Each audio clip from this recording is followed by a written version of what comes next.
Mm. Yeah.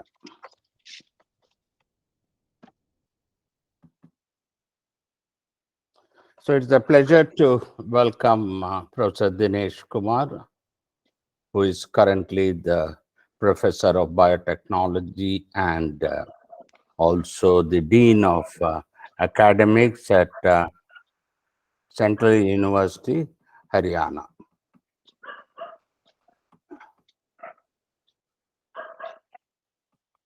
Okay.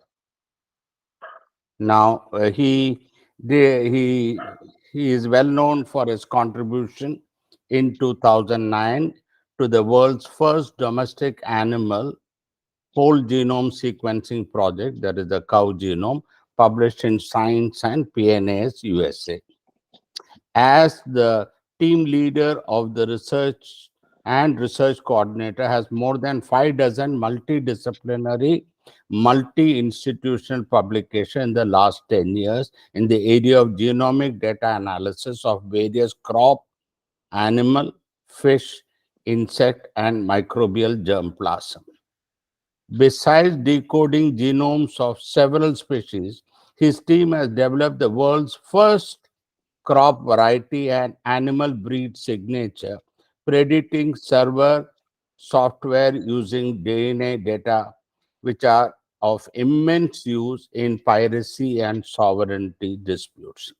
He belonged to the second batch of M.Sc biotechnology students at Department of Biotechnology program, Ph.D. from BHU, Varanasi, and postdoctoral fellowship from Iowa State University of Science and Technology, Ames, USA.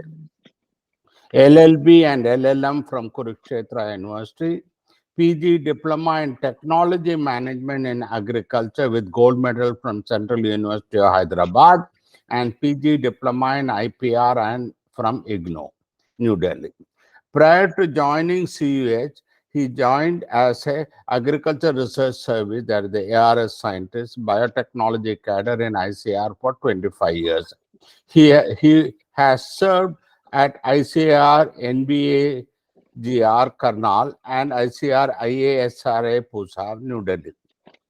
He was the first biologist to join Bioinformatics Centre in New Delhi. Professor Kumar believes in the social responsibility of academicians and offers free legal consultancy. He is a voracious reader, motivational speaker, and debater on intellectual property aspects of agri-germplasm knowledge economy and new education policy 2020 policy matters. So over to you, Dr. Dinesh. Thank you, Professor Kannan sir. It's a great honor and a great pleasure uh, to uh, to discuss and deliver this talk because I always found you as a mentor, especially in my academic domain, to learn A, B, C, and even to carry out my day-to-day responsibility. And let us start this. So let me share it. Okay. Uh, so I hope it is coming Yes, it uh, is coming fine. Yes, and I am visible and audible. yes. Thank you, sir. And it's great pleasure. And today we are going to discuss uh, big data and artificial intelligence in domestic animal genomics. We will discuss opportunity and challenges. And if we see that uh, what are the different applications or how much we can do with the domestic animal as far as the sustainable development goals are concerned, which are to be achieved by 2030. And it's very interesting that all the 17 goals they are well connected with the domestic animal, and right from your poverty and zero hunger, and even for your clean energy and industry, you can see even for the climate change, or it all are well connected. And that means it is playing very important role in terms of development and in terms of contribution, and they are very critical part. And coming to Indian economy, being agrarian as a backbone of the economy, and agriculture. So the domestic animal play really very significant role in our country. And in post-pandemic, this is still more significant because we realize the other sectors and versus this sector, and in fact, the entire agriculture. That was our a great point for resilience. And on today, we are able to move forward because of this buffering capacity of agriculture and domestic animal sector. And now we will start with the basics, like what is biological big data, and how they are generated, and how they are used, and from where they are coming, and what are the basic attributes of this, so that we can understand that this is biological data, uh, and what kind of treatment it requires. And if we see the measurement and the mining of the data, modifying the data, manipulating the data. So this modification and manipulation, what we call as a hybrid, that is, these are the four M which is actually required. And if we see from where it is coming, then it is the image data and the health records and the wearable or the sensors or the phenotype. And now we are also getting metabolomics data, genomics data, proteomics data. In genomics data, again, you have your DNA data, you have your RNA data, and we can call it like multiomics data. So these are the sources. Now, if we see the typical attributes, like the what basic characters they are having, then we can see some of the data they are very slow, but some of them may be very fast. So velocity is different, and the variety is different. They are coming in different forms, and the data, the its value is different. And veracity, that means it is always with some kind of noise and truth, and you have to decrease the noise, we have to get the signal. And the last V is for volume. So we consider big data is always big in size in terms of petabyte, gigabyte, or maybe now we call zettabyte. It is not so. Sometimes the data size is too small, but it is very complex and it requires some kind of treatment, and that kind of treatment is not always possible by simple mathematics, and you have to use artificial intelligence, which is an advanced form of the statistics, where you have some training data set, and that training data set is are taking some decisions, because in biology 2 plus 2 is equal to 4, it is not necessarily so. This non-parametric relationship, and when the data complexity is very high and even size is also high, and it is with various type of like the velocity, volume, variety, veracity, and having different values. If this is so, then we required artificial intelligence to use the data to generate information, and then use the information to make knowledge, and use the knowledge to go for wisdom, and that wisdom should actually convert into economy. So this is the dynamics a data can flow, and where artificial intelligence can play a role. Now, if we see the genetic resources, which is the genetic wealth of a country, or of the globe, then we get data, especially in phenomics form, right from your Neanderthal to the modern human, or maybe the Homo sapiens. Most of the breeding decisions, it is based on the phenotype, but gradually this machine phenotyping also came into the picture, where like uh, we are making your gel phenotype or biochemical phenotype, or maybe or the different types of protein in agriculture or domestic animal, and then your carbon chain length, mufa-pufa ratio. So this phenomics is now much broader, and it is no more what we see from the visible eye, or we are able to measure it manually, but they are now machine generated phenotype. And this genomics data, which is also now the entire genome can be sequenced and the transcriptome can or RNA sequence can be generated. So now these two uh, source of the data, along with the different generations, what we call mapping populations, we can have crop diversity estimation, we can have core site, we can also see the environmental component and genetic component. So and we can also map the chromosomal region which are responsible for controlling the trait. Like in case of Mendel, uh, seven different characters were present in four different chromosomes, but some part of the chromosome which were controlling it, they were more than 50 centimorgan apart, so that they show the independent assortment. So today molecular data helps us to actually refine that where is these controlling regions of the character or the trait they are present, and how far they can go to the next generation, and how we can associate with the trait so that they can be used in the breeding program. So this is a major application. And the moment we talk about association of markers with the trait, if we are selecting large number of markers present on all in the entire genomic region, then we call it GWAS or GWAS, and that is your genome-wide association studies.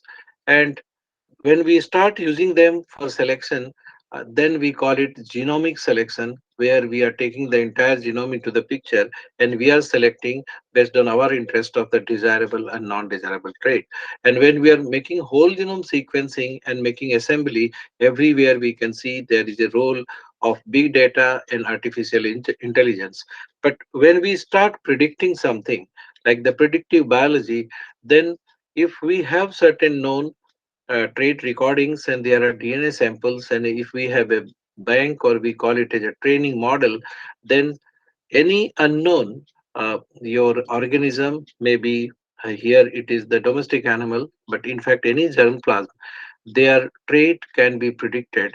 And this is called your precision breeding, where we can have a full control that this is to be selected and this is not to be selected, because we are selecting it based on the DNA which is actually associated with that particular trait.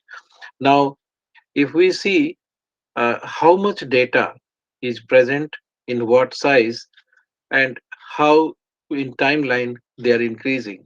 So it is in, if you see on the left side in graph A, the major, the size of the data in terms of petabyte from 2010 to 2030, the projected one, the bigger data size was initially for astronomy and sociology. In red color, you can see gradually genomic data size is increasing, and the IP traffic is also increasing. And the three important data set like Earth data set, NASA data set, and this sociological data set of Harvard, they are this size, the data total size, the genomic data will take over, and you can see in case of genomics this X-ray and your protein data and your RNA whole genome sequence data, what we call as SRA files, and whole exome sequencing data. So the cost of sequencing has gone down, and you can see here 2010 onwards, the data size is actually increasing, and it is in fact crossing the entire previous data of X-ray or protein data, and now this is going to be very, very voluminous. And uh, that day is not far away when you will find people carrying their own DNA sequence, and there will be some kind of precision approach or personalized genomics and precision medicine, that those things are not far away. If you see the velocity of the data, how in particular the genomic data, how it is coming, you will be surprised to see that in 7 months the data size is getting doubled, and now it is expected that this is going to further increase, and this, by 2025 it will be it will be very huge in size, and it will be a big challenge even to store them. But lot of things will be predicted using predictive biology. Now, we saw how big data looks like and what are its features.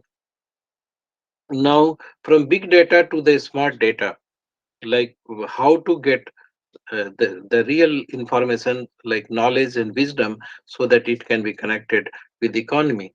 Here is the role of artificial intelligence. We will also see what is artificial intelligence, what are its different type, and how we can see in common example, and we can feel and we can understand that this is a part of artificial intelligence, and how best we can use it to generate knowledge from this big data. So there is a requirement of a pipeline so that the processing becomes very simpler, and the big data can be converted into the smart data, and it has been successfully developed so that the challenge of the volume and velocity and the variety, all those things can be taken care in real time as well. So a little bit of basics is required sometime when we discuss about artificial intelligence. Very often we see the term machine learning and deep learning. And if you see their origin, it is very interesting that human origin, maybe from your Pliopithecus or Ramapithecus to Homo sapiens or even the Homo ficerius, the features we see, like the domestic animal, they have limited ability, but still they can recognize people. And if we see the human brain, it is gradually having deep learning, and it can store the data. It can actually take right decision at right time. So gradually this we saw in evolution, and same thing we can see here in artificial intelligence, machine learning, and deep learning, which can be substantiated with few interesting example. And this American computer scientist in 1956, John McCarthy, he used the term artificial intelligence, machine learning, and deep learning. And this is a very simple expression that how these artificial intelligence, machine learning, neural network, and deep learning, they are connected to each other. In fact, artificial intelligence is a much broader term, and it implicitly includes machine learning, neural network, and deep learning. There is a little difference, but lot of similarity. And when computer is processing with the human intelligence, your reasoning, and you like and then thinking and taking a decision in terms of prediction, we can call it's a artificial intelligence, because computer has certain data set based on which it starts predicting it. But gradually you can see that when we go for your specific task like playing chess or maybe Netflix show, and or identifying your spam emails in our mail, uh, based on certain pattern, it starts recognizing that this is a spam mail and it has to go to the different folder. So this is based on your artificial intelligence type machine learning. But gradually if you see its further further improvement, or maybe the precision is the right word to explain, then there are specific groups of algorithm, and if that algorithm is treating the data, and they can it can generate various model, and the best fitted model starts predicting like the human brain. And this kind of prediction system is called your neural network. And when you have several layer of neural network and they start predicting it, then we call it a deep learning. And deep learning is the highly advanced version of artificial intelligence, where predictive equations work very well. We can make it much more comprehensive when we will see the example, and we will able to understand and correlate. Among the machine learning, it can be supervised one, unsupervised one, and reinforcement one. And when there is all the data, they are well labeled, and there is a direct feedback that this is the correct one, this is the not the correct one. And this straightforward prediction system works with the supervised learning. But when the data is not labeled, there is a no feedback system, uh, and still it is taking a decision. It is based on the hidden structure. And the third type of machine learning is reinforcement, which we can see in terms of training the dog, or maybe training the cat, or maybe even training a small kid. It is based on the reward system, that if the prediction is correct, it will be stored in a different way. If it is not correct, it will be stored in a different way, like the feedback system. So if a child gets incentive or maybe a warm hug, a child can understand this step was correct. But if child get scolded, immediately child will store that information that this act is actually not the desirable one, and based on the feedback, it will keep on learning with series of action, and then it will working like a human brain. Now, uh, if we see the supervised machine learning, then the straightforward classification, like the disease and healthy, they can be classified into a different group.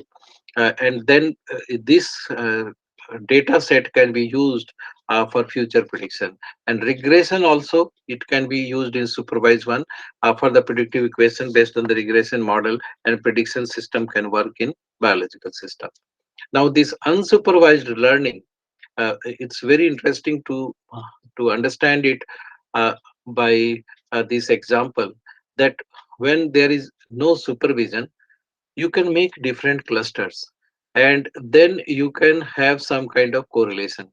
And the best example will be like seasonal sale, maybe on Flipkart, maybe on Amazon, or maybe even Walmart, and like what customers are buying in which season, along with this particular article item, what are the other items also they have the market. So you can see the purchase behavior by clustering them, maybe on geographical or maybe on timeline. You can collect data of the and they start using it for the next season as a predictive equation. And when you analyze Twitter, the tweets, you may find different clusters, like how many people retweeted in which geographical area, what was the community, and what was the reaction. Similarly, for healthcare and real estate, you can analyze the data, and you can make clusters, and you can make decisions that these are the informations which are coming.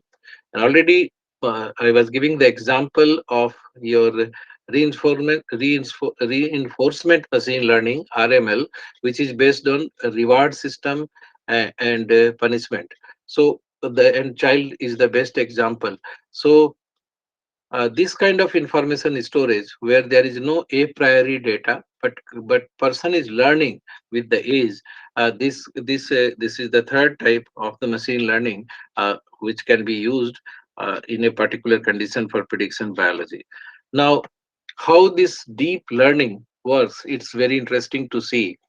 Uh, our brain is actually having 10 billion neurons, and these neurons, with their action potential and their synaptic junction by chemical transmission, it is not only storing, but it is also transmitting the information.